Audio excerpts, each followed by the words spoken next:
कहमा में जन्म ले राम, त कहमा में कृष्ण जन्मे हो। कहमा में जन्म ली है राम, त कहमा में कृष्ण जन्मे हो। ए ललना कहमा में जन्मे गणेश की, तीनों घड़ीवा मंगल होला हो।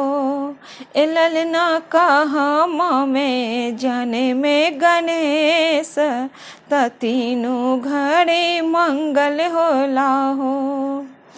ए ललना कहमा में जन्मे गणेश की, तीनों घरे मंगल होला हो।